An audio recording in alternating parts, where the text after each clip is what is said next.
How's it going, everyone? I hope you're having an awesome day. Welcome to the channel. I'm the ChainBaker, and in today's video we're making something super unique, brioche steam buns filled with custard. So let's go to the kitchen and have a closer look. Who would have thought that you could make these with brioche? But it just works so well. Soft and tender dough filled with creamy custard. They are so light. And this particular brioche dough is made 100% by hand. Of course, you don't have to make it by hand if you own a mixer. I will leave a link for my machine mixed brioche down below, but no matter which method you use, the result will be amazing. I've said it before and I'll say it many times again, brioche is the most versatile dough out there. You can make pretty much anything out of it, so let's get right to it and see what we'll need. We'll need a bowl for mixing, scales, a dough scraper, temperature probe, a rolling pin, and because the buns are steamed, we need a steamer. You can use a metal steamer or a bamboo steamer, whatever you have. The ingredients are pretty much the same as in my regular brioche recipe. Flour, eggs, water, sugar, yeast, salt and butter. The only change is that I reduced the butter by 10%. Temperature control is of utmost importance here. All the ingredients must be stone cold. I actually froze the flour in the freezer. The eggs are cold as well. I left them in the fridge, they're around 4 degrees Celsius. And of course I chilled down the water. And just as in the regular brioche recipe, we're using cold butter. If you don't chill down your ingredients, you will fail, trust me. You could even chill down your mixing bowl to keep the temperature in check. Now with the ground rules out the way, let's start preparing the butter. This needs to be cold, but pliable. It needs to be soft so we can add it into the dough. And to make it soft and pliable, we'll simply press it between 2 sheets of parchment paper. A rolling pin is the best tool for the job here. It may be a little bit hard to begin with, but it'll get softer as you roll it. We'll put it in the fridge for now. It will set slightly. But because it's so flat, it'll get softer quicker once we take it out. Now we can move on making the dough.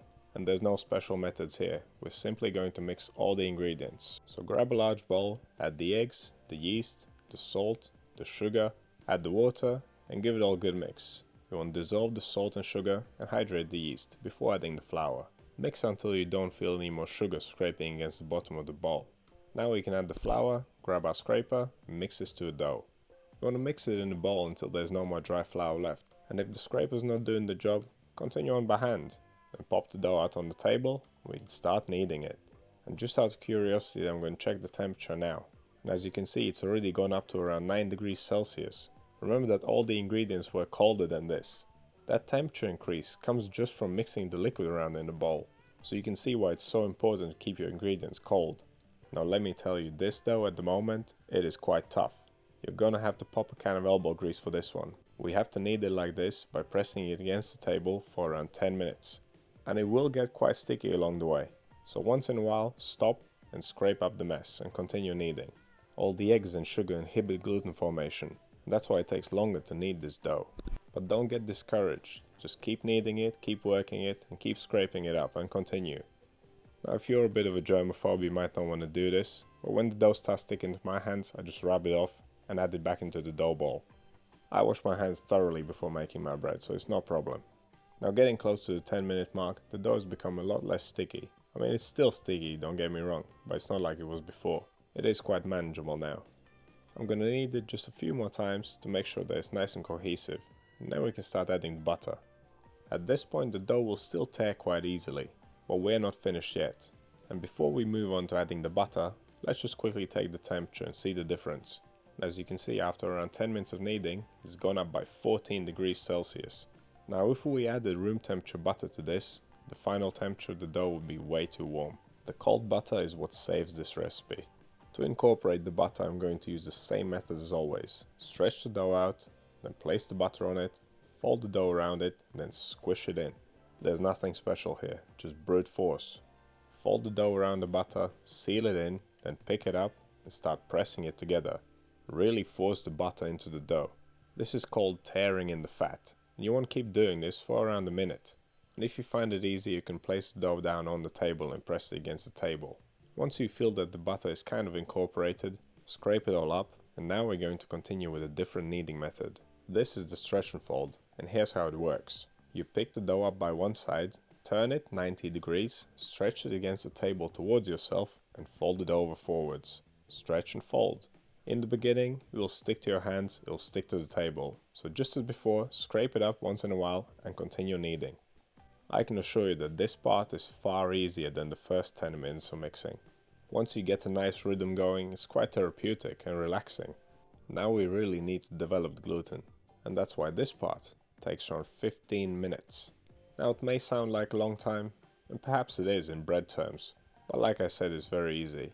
And next thing you know, your brioche dough is ready. I mean, look at that. It's nice and smooth, super soft. I would call this a big success, and it's well worth the effort. There's only one question left.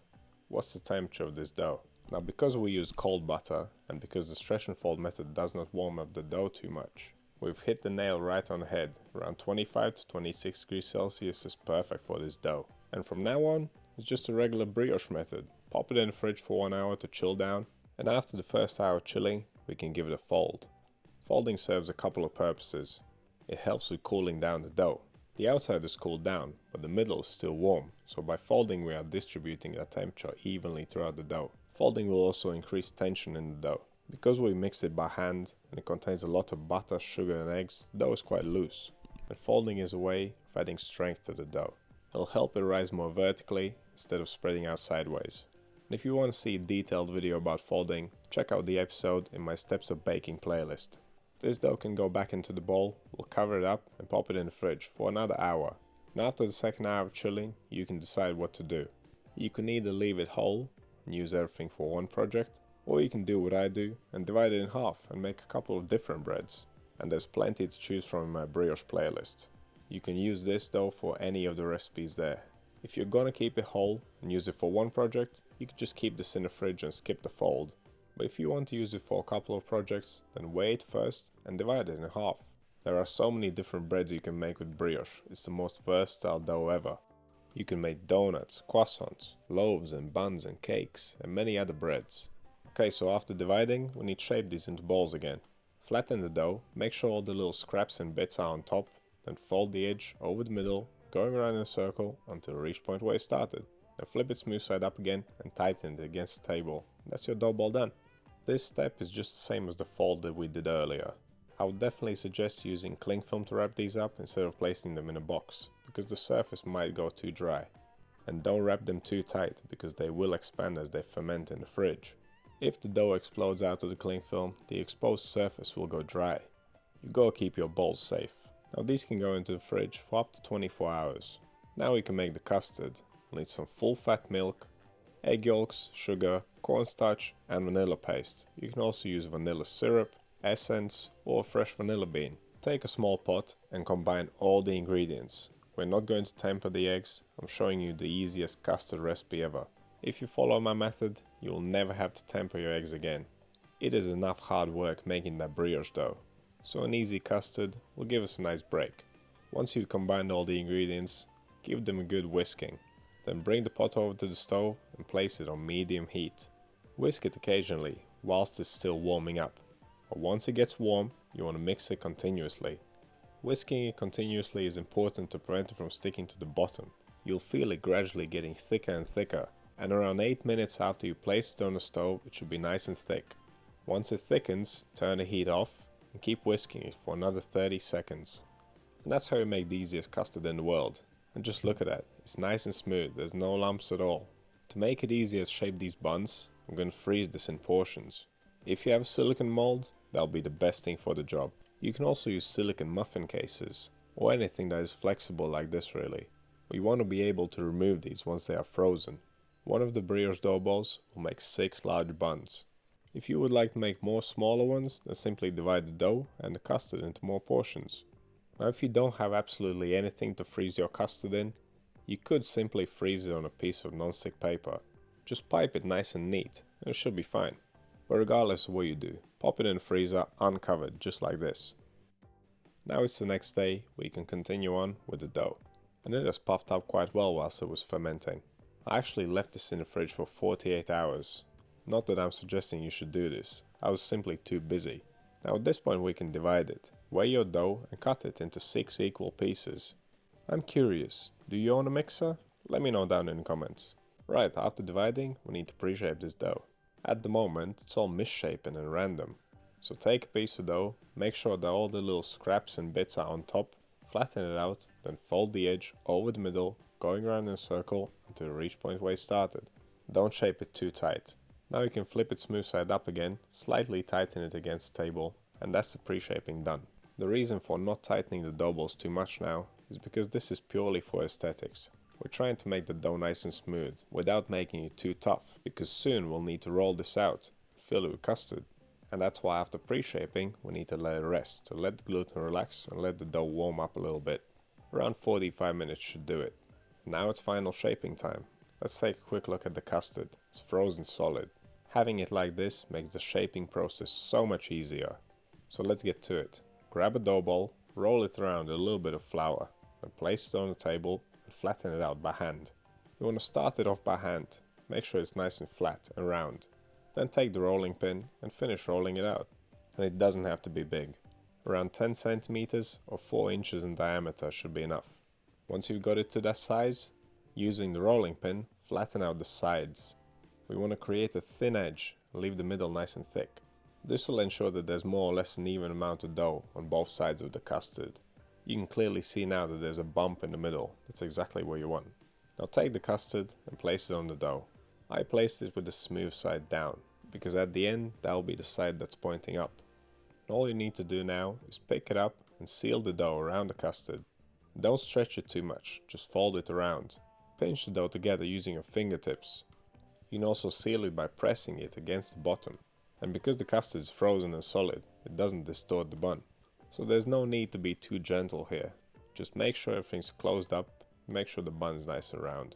My steamer came with 2 baskets, and that's where I'm going to proof my buns. Use a piece of non-stick paper with some holes cut into it. I'm sure you've all made snowflakes in kindergarten. This is exactly the same principle, so I'm not going to waste your time explaining it.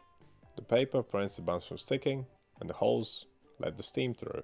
Make sure to leave plenty of space between them because they will puff up massively. If your steamer is not big enough, maybe do 2 at a time. Now we can cover these up and leave them for the final proof. This will totally depend on the temperature of your kitchen. If you want them to ferment more rapidly, place them in a warmer spot. They took around 5 hours at 21 degrees Celsius, that's 71 Fahrenheit. Make sure the water is boiling vigorously before you place the steamer on. Don't expect these buns to puff up massively whilst they're proofing, but they will rise a bit. When you poke them with your finger, it should leave an indentation. They'll take around 15 minutes to get fully cooked, and look at that, they're puffed up beautifully. Remember guys, this is brioche. I never even realized you can make steam buns with this. As a final touch, I decided to decorate them a little bit, using red food coloring and a chopstick to give them more of an Asian look. And that little detail just makes them look a little bit more interesting. And that is how you make perfect custard-filled brioche steam buns. So what do you think this recipe? Have you ever seen brioche steam buns before? Let me know down in the comments. To see more brioche projects, click right here. But that's all I have for you today. Thank you for watching, and I'll see you in the next one.